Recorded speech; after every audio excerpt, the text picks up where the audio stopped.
Vasquez and a second by Commissioner Lidenbroker. Any further discussion? All in favor? 5-0. It is approved. Item number 4, items from citizens. I'd like us to be a ESG-funded agency through a subrecipient of the county or the city. I've talked to Karen quite a bit. I talked to her then 2 years ago. We've just recently talked to her again this year to see if the city had those federally funded codes available in their policies and procedures. So that took us a minute to figure out. The original plan was for the shelter to be able to just be a subrecipient on their own and not go through a county or a city because it's a lot of work. ESG wants the county or the city to be able to fill out the grant themselves, to provide all the information, and to make sure that the ESG funded agency is following those policies and procedures. So because of the change in management, how things kind of worked out, we were in the middle of construction, everything kind of got put to the wayside of it, of being able to make sure that that was in play and happening. So because we originally decided to do it on our own, we were catching up and updating all of our things. Then it's come back that we really want to go through a county or a city. The city is great supporters of Stepping Stone Shelter, and so that's where the board decided they wanted to be able to see if it could go through.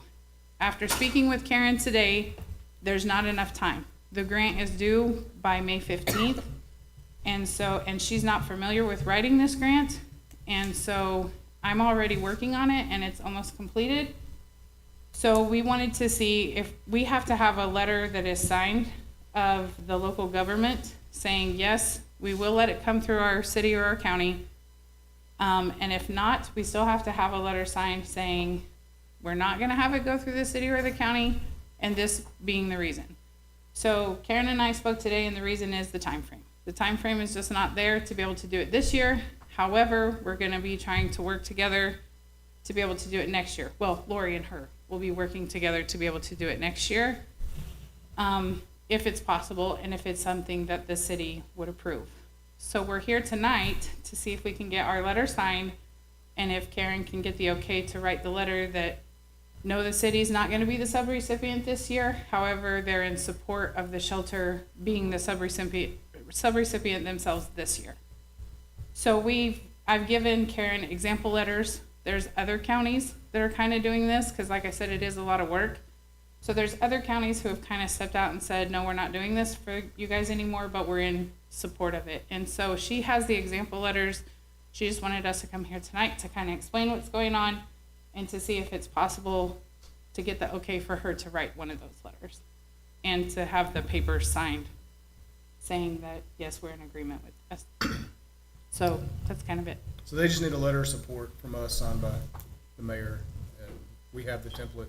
It's not that's not too cumbersome, so we can knock that out. We just couldn't get all the paperwork done in time to meet the grant deadline to be the pass-through that the county used to be. So for this year, we just need the letter of support. You guys authorize Jose to sign the letter of support for their ESG grant. So you need a motion, or just a consensus? You need a motion? Just we'll make it official. So we need a motion allowing the mayor to sign the ESG grant in support of Stepping Stone Shelter. I'll make a motion that we allow the mayor to sign the ESG grant for Stepping Stone. I don't know if I said that quite right. Letter of support. Letter of support, yeah, okay. Second. Okay, I have a motion by Commissioner Warren and a second by Commissioner Vasquez. Any further discussion? All in favor? Thank you. 5-0. Thank you. Any other items from groups? Seeing none, we'll move on to number 6, the consent agenda.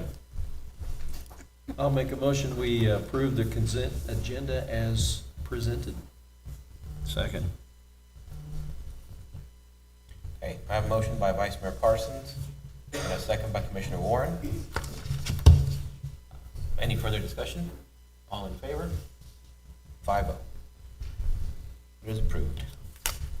Number 7, chip seal bid award. Let me take this one. You're in charge of streets.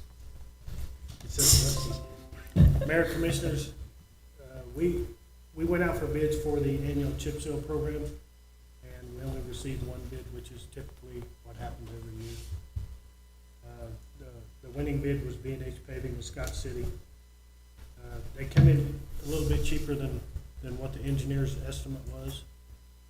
So we request that you accept the bid from B&H Paving for $766,325. And do keep in mind, this is a normally bigger area than what we typically do, but we're trying to play catch up this year and get us back on track.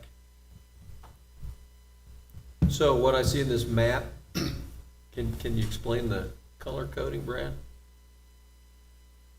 So the blue is asphalt streets, and the pinkish color is concrete. Okay. So the concrete we won't be doing. If you see right now, they're crack sealing. We split that into 2 deals. B&H did half, we're doing the other half. And basically, we're doing from 7th Street to Tucker Road, from Western Avenue to Kansas Avenue. What does orange and green mean?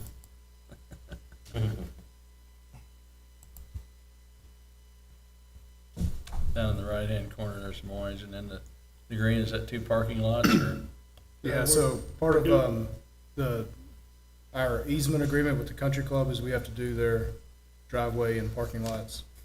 And I'm not, And the other green is the parking lot in North Light. Yeah. We did a bunch of Yeah. repairs to it last year, so we need to get it chip sealed. I think the orange down below that you're seeing might be brick. Oh, I'm not 100% sure, Ronnie. Oh, that'd be a possibility, wouldn't it? Maybe, yeah, it is.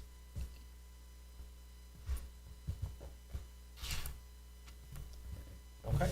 so whoever's gonna make the motion, it's $396,250 from Special Highway and $370,075 from the street drainage and other capital improvement portion of the 1-cent sales tax. Can you say it I again? missed it. And none of us wrote it I down. was like, yeah. Okay.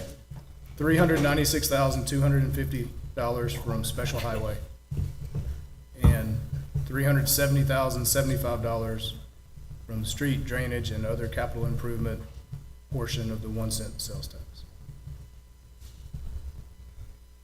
I'll make a motion that we approve the chips. Okay, moving on to number 9, Panasonic Toughbook.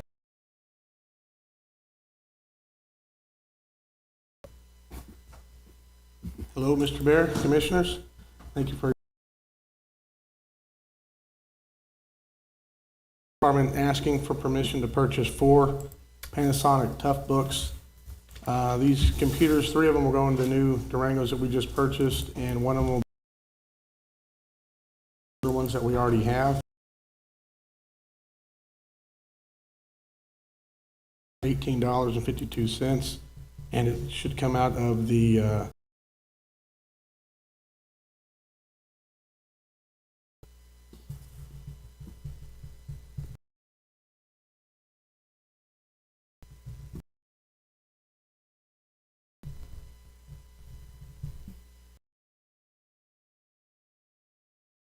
Purchase of 4 Toughbooks for the amount of CDW.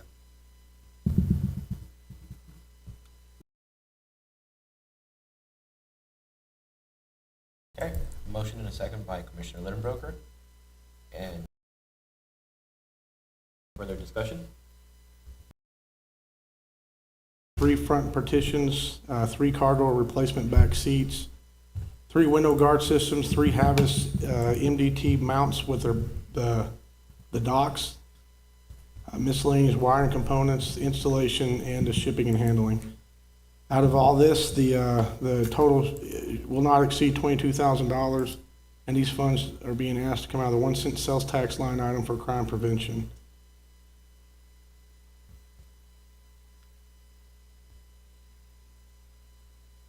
So I was under the impression that when we bought these vehicles, they were ready to roll, that we wouldn't need to add a bunch of stuff to them.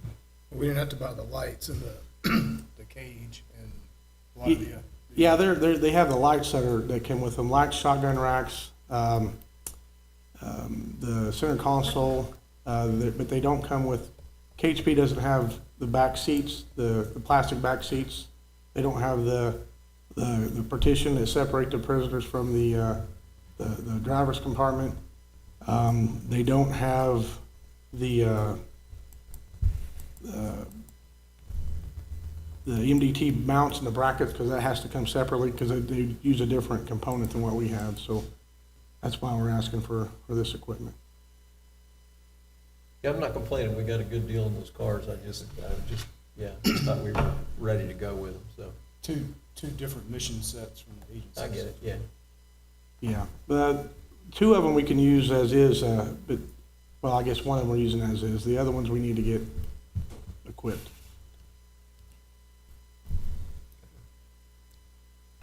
Sounds good. I'll entertain a motion.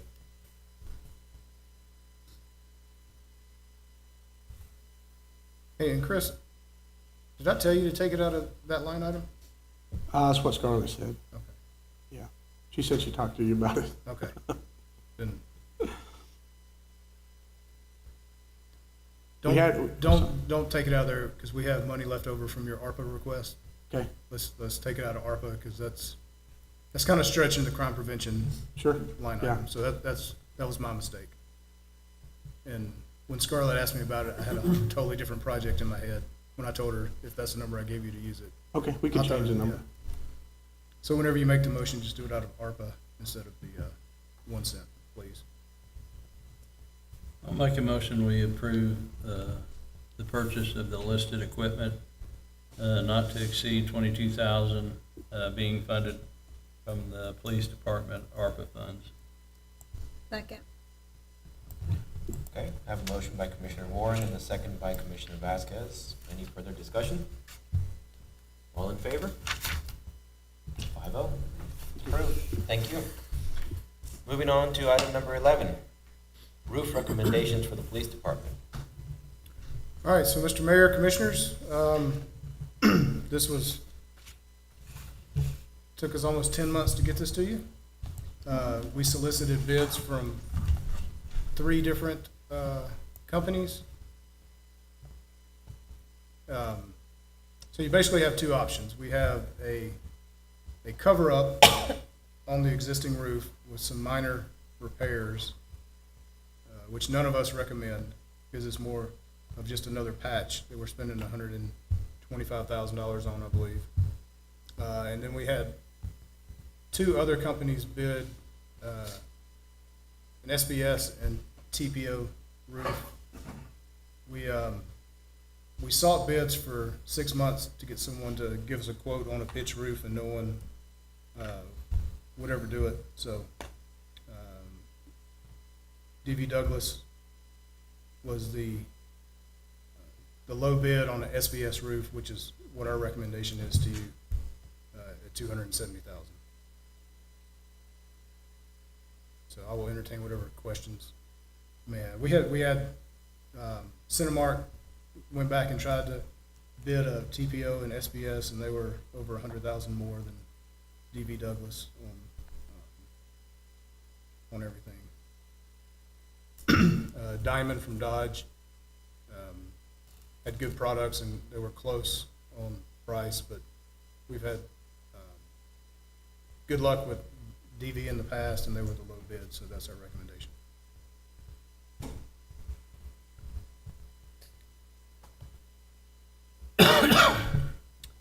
Well, I'll make a motion to approve the roofing contract for D.V. Douglas, the amount not to exceed $270,000 to be paid for by ARPA funds. Second. I have a motion by Vice Mayor Parson and a second by Commissioner Vasquez. Any further discussion? He did say about 45 to 60 days to get the project done, so. And the warranties? And 20 years. Okay. And this should exhaust all the PD's ARPA funding that you approved, or projects that you approved. So that should close them out. And I know the chief is very pleased, and the officers are very pleased with what they have now, and they thank you publicly often for the commitment you made to them, and this is kind of should have been the first thing we did, but it just turned out to be the last thing we did. It's one of the biggest expenses, Yeah. brand new roof. And they guarantee that none of us up here will ever have to deal with this again. So, except Ronnie, who will run for. Well, more than forever. Term 8 or 9? Yeah, maybe 12. There you go. Okay. And you said the warranties are just what comes with the material, right? The company itself isn't giving us any other warranty? That's what I saw in the beta. I mean, they're gonna back their product. I know DV Douglas will. Okay. All right. Any other discussion? All in favor? 5-0, it's approved. Moving on to item number 12, Holly Ridge Street inspection fees. Okay, so Mr. Mayor, Commissioners, so this bid is a standard 10% of the total project cost, which is how Earl's typically bids inspection fees. But talking to the contractor and our internal inspectors and Gary, we don't expect the fees to hit nearly that much. We're gonna inspect what we can. There's just certain things that we're not equipped to do inspections on. Ronnie could speak more eloquently on this because it's his business, but we're gonna do what we can to keep the cost down. Gary and Earls are aware that we want to do as much as we can to keep the cost down. But the amount shown is just the standard amount that they bid when they bid inspections on projects, which is about 10% of the job. So is this our expense? It is. I'm kind of torn about that because they're not our streets yet, but they are going to be our streets once they're built. So So with these amounts, I mean, I know I've seen some of the other cities basically hire their own engineers at times. And I mean, just this amount here would be a good salary for one. Is that something we're gonna start considering? So the problem is that the engineer firms are having such a difficult time hiring kids straight out of college. Like by the time that they go to the job fairs, some Kansas City firm already has them sucked up. And hiring a kid straight out of college to be the city engineer scares me. You know, it's not uncommon for cities our size to spend $1.5 million on engineering fees a year. So we're not abnormal. I mean, it would be great to have a 20-year guy sitting in the office, but I don't think that that's feasible. But we're more than willing to look at it. I mean, yeah, it would be very nice. I'm just not sure we're gonna get the quality product that we want for the money. If that makes sense.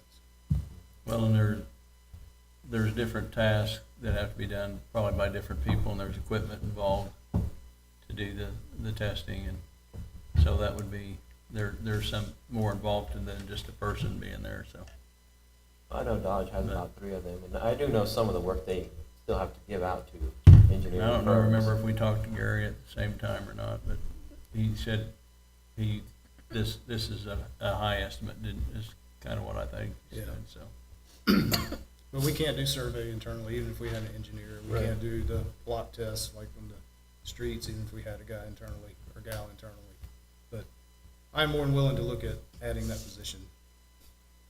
I just don't think that we would get what we need for what we'd have to pay. So how do we monitor this? I mean, In the least conflict of interest way of saying it, a lot of it will be on the contractor and Keith and Gary working together and saying, okay, the city can do this, and, you know, Earl's needs to do this. And just so we're not confused, because he's gonna abstain on this anyway, Ronnie's the contractor, so. right. I know we want to end up with a sound street, Right. because once they turn it over to us, it's ours forever. So, you know, we don't want to be back in there in 5 years repairing it. You know, like Keith would go out and say, okay, it's 6 inches, it's supposed to be 6 inches. But Earl's has got to go in and say, yeah, it meets the density or the strength test. Right. And, like I said, what we can confidently inspect, we will do. Okay, I'm good with that.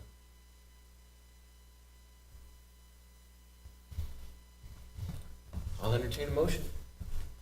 I'll make a motion to approve the inspection agreement with Earls Engineering for the Holly Bridge addition in the amount not to exceed $100,000 to be funded the street drainage and other capital improvement fund of the 1 cent sales tax. I'll second that. A motion by Commissioner Vasquez and a second by Vice Mayor Parson. Any further discussion? I'll be abstaining. Okay. All in favor? 4-0 with one abstention. It passes. Okay, moving on to item 13, the disaster relief fund discussion. I'll go ahead and take this one. The day after the storm, I reached out to Liberal Area Coalition, to Kay, and had seen that they were one of our first responders, along with the city employees and county employees, but they were our organization that became our first responder. And I could see that quickly there were funds being expended, and my question was, how is it being funded, and do we have a fund already created for this? Now, since that time, they have created a fund, but it's all with small donations, which we, all appreciate. But I believe that the city should somewhat be responsible as well to have something in place. Because working in insurance, when there's a house fire or certain disasters, even though we try to move as quickly as possible, that first night, there's really nothing we can do as the agent or as the company. In major disasters, there is definitely no way to reach everybody. So even if they have things in place, there are things that will not be covered. And in most cases, we depend on Red Cross or Salvation Army to help most of these people. And I don't think we have a local branch here. So would you guys mind stepping up as well? And I decided to talk to Rusty to see if there's any way we could help fund a disaster relief fund managed by the Liberal Area Family of Coalitions. And we'll go ahead and turn it over to you guys for now, and then we'll make the recommendation. Okay, I'll just introduce yourself. Sarah Foreman, and I'm Director of the Coalition for Families. Kay Bertzloff, I'm President of the Board of the Coalition for Families. And to give just a small picture, that storm that was experienced at the beginning of March was relatively small in the scale of storms. We did house 7 families. Some of them stayed for one night. One family stayed up until a week, till they could get their insurance worked out. And then we also helped with just making homes secure. So we weren't buying new windows, but we did get plywood and some tarps and things just to make homes secure so the homeowners could do the official repairs. And that cost for just that small of storm was roughly over $5,000. We had $2,000 that we requested emergency assistance from one of our grants, that's through KU. They were able to give us $2,000 of those grant funds, and then the rest of the funds came from donations within Liberal. A lot of that funding was from churches, so we reached out to the Ministerial Alliance and said, hey, if you guys have some benevolent funds, take them down to Equity Bank. We have an account set up there. So in that disaster relief fund now, we have about $600 left. And one of the issues is, I'll be candid, we were spending money we didn't have. When we went out that night with our credit card and said, let's house these families, we didn't know where we were gonna get the money. We just knew we would get the money somehow. But we weren't going to let the families suffer, because there is no local Red Cross anymore. There is no local Salvation Army anymore. As you all know, I was the United Way director here for many years. They used to be in our community, but they're not anymore. So even if, you contacted the Red Cross, that we had, say, a house fire or something here, I think the closest agent now that they have for that is out of Salina. It's like, So to be able to assist people immediately, we really need to rely on the folks that are on the ground. But we also made sure that we verified that anybody that requested our help actually deserved our help. And that's where we, relied on our relationship with the county emergency, Greg Standard. And Greg, yeah, and Keith was there. So, I mean, it's not a matter of, we're not going to just hand out money to people if they say, we always verify. One of the things I also want to assure you of is any funds that we use, we report all of our funding every month at every coalition meeting, and we are audited every year by Hay Rice and Associates. We have to do this for all of our grants. Currently, we're managing what, well over $1 million in grants? But we have no grants that cover disasters. There isn't a grant that I'm aware of right now that we could write to cover these kind of homegrown disasters. So, just to kind of give you an idea of the broad spectrum of why these funds would be useful to have in the community. We have the community health workers that work with the community on a variety of things, and we have relied on them to help us with the disaster work. And so they have done that above and beyond what they're actually paid to do, and are happy to do so. I would also add, a lot of our grants, well, all of our grants come very prescribed with what the funds can be used for, and this pot of money would be no different. So we will write a policy on what is a disaster, what the funds would be used for, and have it voted on by the coalition at our next meeting in April, and show it to you guys as well.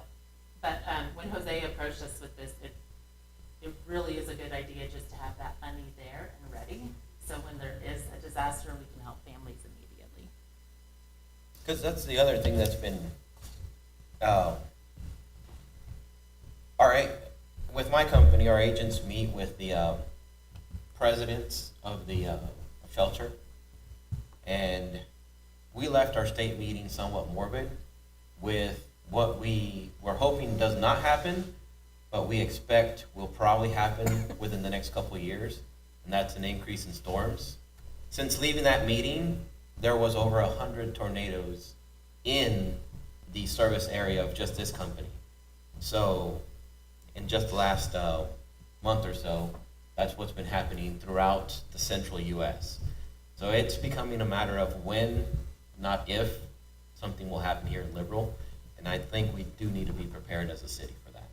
And we're not speaking disparagingly at all to Red Cross or Salvation Army, because they do come. It's just that immediate assistance that families often need for that immediate shelter is not available to them as it would be in bigger cities that have boots on the ground for those organizations. We had both of those, but they didn't arrive until the Saturday, the next Saturday. And I will say, we had an amazing crew of people who volunteered to help clean up Sage Mobile Home Park. We had people from the community, from churches, from the college, and I think they did a tremendous job. But again, it's something where you have to have somebody there to coordinate the volunteers. And that is, you can't just kind of expect everything to happen if you don't have the organization there. And that's, again, where our staffing stepped up. They're much better equipped to deal with this than we are. And quite frankly, I don't remember what time the storm was, 5 o'clock. By 5:30, they were already making accommodations for people. So we really appreciate that. Before the county even got to the site, I mean, they already had hotel rooms lined up for some of the families, and as the fire department went around getting the other names of people who needed it, There was no question about whether they're gonna be taken care of or not. The coalition had already done that, so. We can take the money from a number of different places, either community development, we can take it from beautification. Jose and I discussed 10,000 going into this fund, and I think LACF has enough credibility in this area that we can trust them to administer it the right way, so. It's a pretty small ask with gives us a pretty good insurance, when this happens, that they don't have to swipe their debit card wondering if it's gonna clear, that they got money in the bank. So with this discussion today, we probably won't be making a motion, or we could, depending on what the commission prefers, but I'd kind of like to see what everyone here, if you're interested in joining, in funding this grant, and what amount you're comfortable with. So 10,000 was just a baseline number that we can use, but if you guys want to go any higher, want to go any lower, or aren't interested in doing this, I'd kind of like to get your guys' opinion on it. And Sarah, when's your next meeting? It's the first Thursday in April, May. May. We're in April, right now. yeah. I mean, I think it's a great idea. I would like to see to make sure we've got how it's gonna be spent, that kind of thing down, but, and I'm fine with the 10,000, but make sure we've got procedures and policies in place so that it's spent correctly the way everybody feels comfortable with. And So May 9th would be our first meeting after your meeting. Is that enough time to do Yeah, your we thing? can get a policy, and what we're thinking is that would follow the guidelines to what Red Cross would consider a disaster, so fires and then natural disasters, but we wouldn't be helping beyond that. Yeah, we have access to a number of professionals in this area. We're kind of a stickler for this, so we can, and of course, I still have a lot of connections across the state, but we're gonna reach out to Red Cross. We also have, who are the attorneys that we, Public Health Law Center, excuse me. the Public Health Law Center provides us free legal advice, so they review everything we do to make sure. So, yeah, and certainly, we've got a professional insurance guy here we can also run things through. We've got Rusty, so I think we can come up with something that would be satisfactory to both sides. And I think the last piece of this, which we talked with Greg, was, in addition, if you volunteer with Red Cross, if you've taken their training, you can access their services a little bit quicker. So we're working with the chapter out of Salina to get a volunteer training for Southwest Kansas. So not only for Liberal, but the surrounding counties. So if something does happen, we have volunteers that are trained through Red Cross, and we can access some of their resources a little bit quicker. Well, I'm completely in agreement with that. I actually spoke to some of the families after everything happened, and seeing their house destroyed, years and years of hard work. And so I know a lot of the families were also low-income families, and so even that small assistance that you guys were able to give them made a tremendous help and impact in their lives. So I would be willing to support it. Again, I'd like to see exactly a little bit more of how the funds, more policy as far as they're going to be spent, but I would even be willing to go a little bit higher.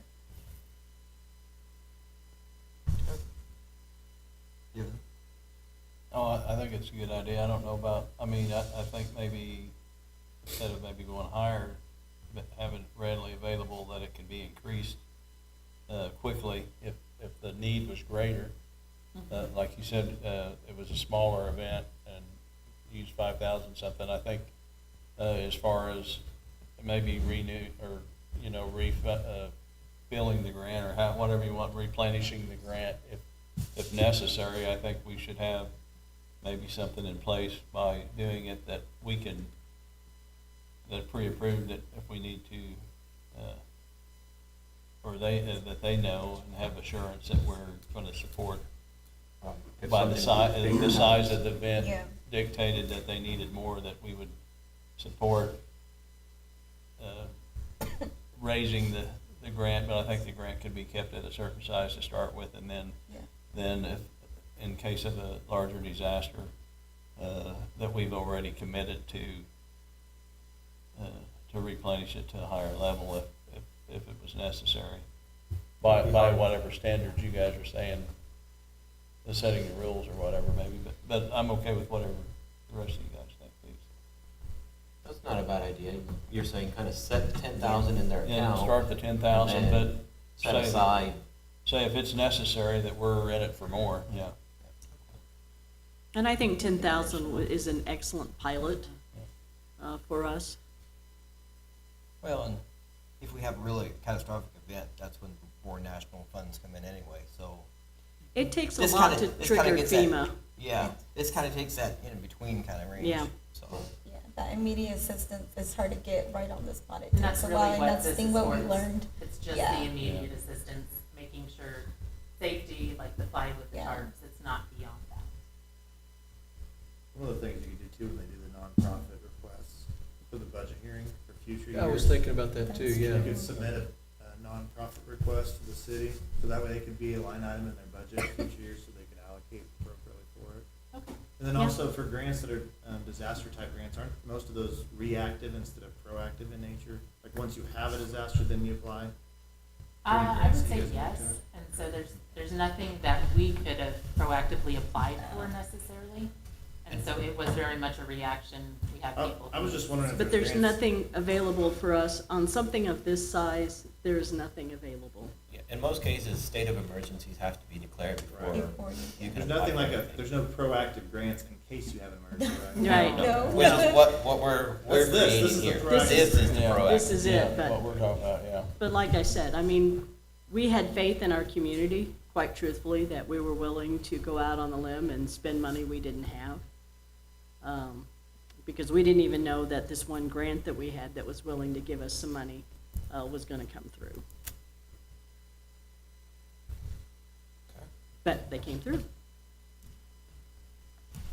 So what would you be comfortable with? Setting this back for the May 9th meeting after the policies? Or? Yeah, I mean, yeah, and then we can hammer it out, and so it's ready for you. Honestly, what they bring us is probably gonna be correct. I mean, it's probably gonna be a 99% solution anyway.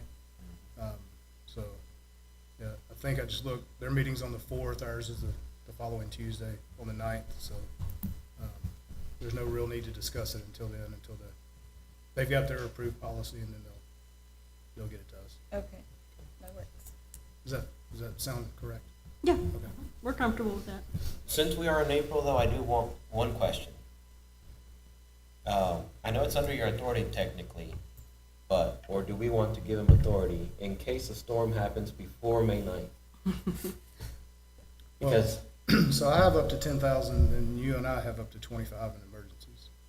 So if we need to go above 25,000, I mean, we can convene a special meeting. Right. Which wouldn't be a big deal, but, Okay, I think we're prepared then. all right, thank you. Thank you guys. Thank you.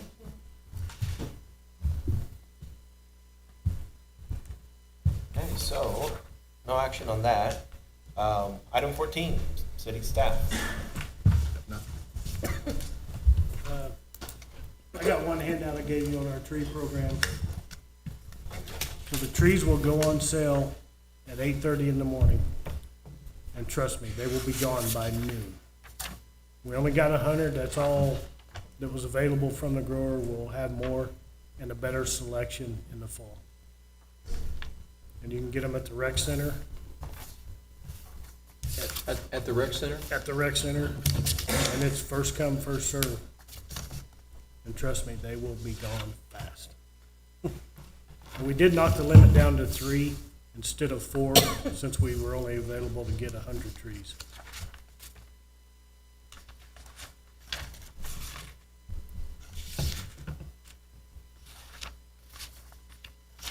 How much are they? They're $25.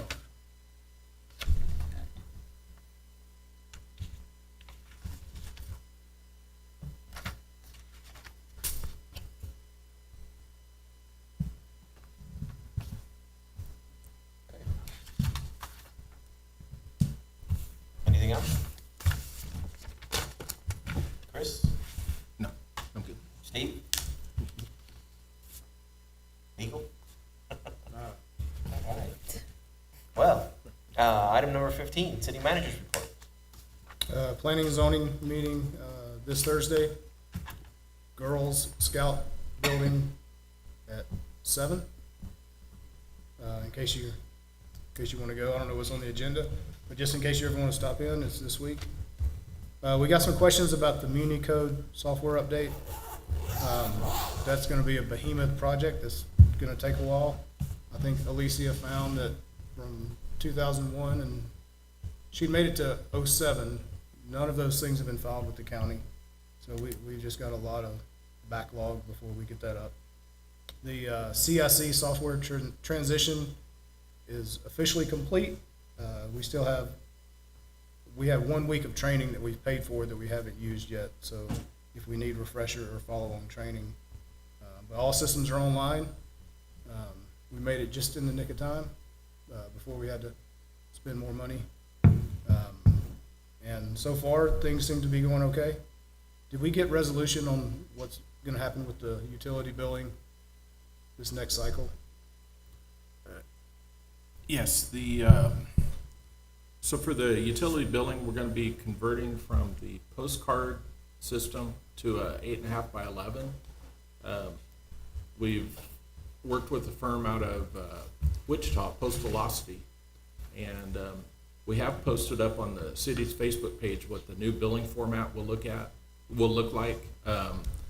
It's a sample bill that we did with, or it may have been a real bill, but we redacted it, but just to show what that format will be like.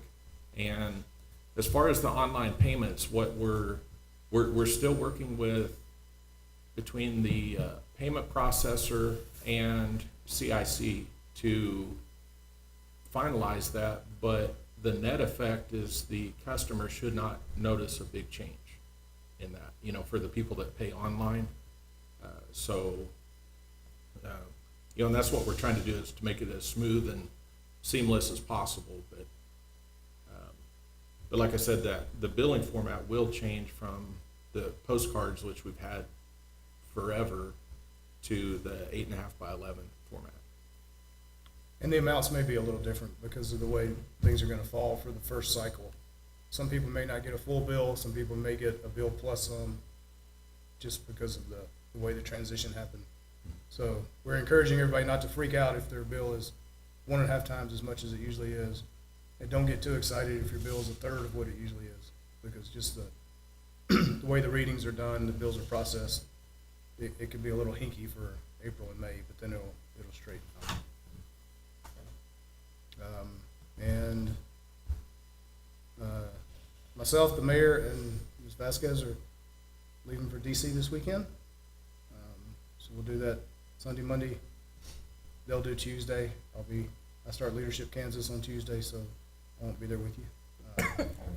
But it'll be a busy little time the rest of this month. Sounds good. That is it. Okay. Item 16, items from commissioners. We'll start with Ron. I guess I'm gonna pass. Okay.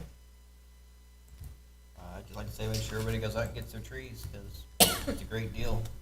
Especially if you go price plants right now, $25 a tree is basically giving it away. So plant a tree and make sure you water it. And Yeah. enjoy the weather, because it's nice outside right now. My turn. Yeah, it's your turn. Want to thank everybody that continues coming to our meetings.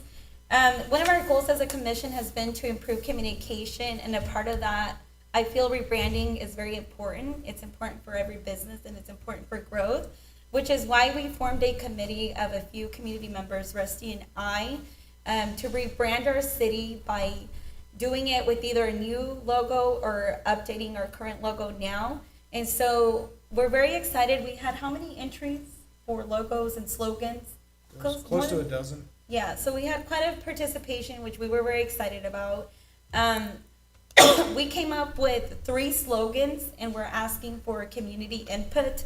So you have the option to keep it the same, which is Crossroads of Commerce. The other one is from generosity to prosperity. And then the third one is there's no place like home. And so we are asking the community to give us their input. There is a survey, which you can find it online. You can find it on all our social media platforms. But we are asking you, do you want to keep it the same or do you want to switch it to a new one?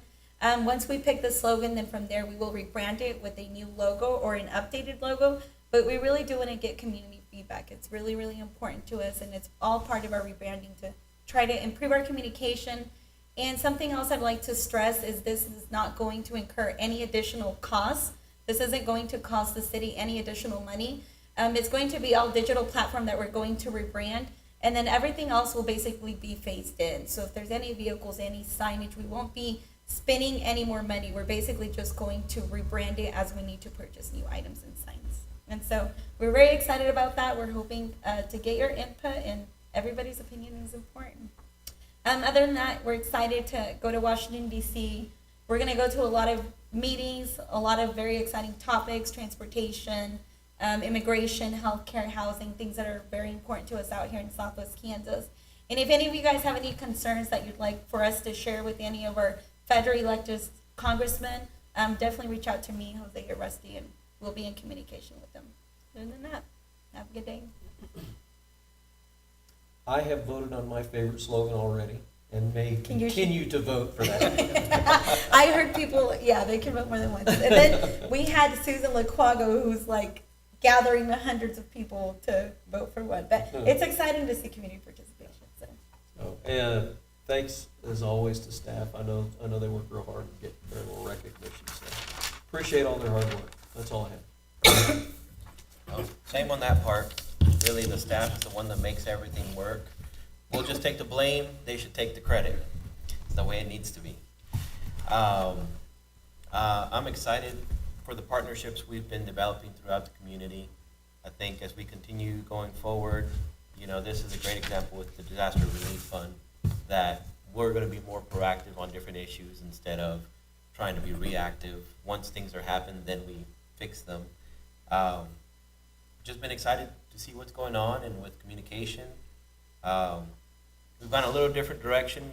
The city used to update, now we're doing Monday with the mayors for now, and we can change that name at any time. And Anytime. any other commissioner is more than welcome to also come on and do some updates on that. Oh, I like Monday So- with the mayor, sounds really. We have some more to mention. So. Then I'll let Jeanette speak again on other. Yeah, so we do communication want to be issues. transparent. We want to have that communication and keep our community updated. So we do have a segment. It's the first Friday with KSCB, which will feature our awesome commissioners. Some of them have been on there. And we're also starting another segment on La Mexicana, which that's also going to be the first Friday, which will also feature all of us. So sorry to tell you guys. And I alternate weeks between KSCB and the AM station. Yeah. So we're everywhere, including, we're also going to get, I know you have your show, but we're going to revamp it with all of us on Leader in Times. Fun times. I'll leave it with that. Thank you, everybody. Moving on to item 17, vouchers. Make a motion to approve the vouchers for $670,317.27. Second. A motion by Commissioner Lindbroker and a second by Commissioner Warren. Any further discussion? All in favor? 5-0. Then I'll entertain a motion to adjourn. Entertain a motion to adjourn. Motion by Commissioner Lindbroker, second by Commissioner Warren. All in Sure. favor? We're adjourned.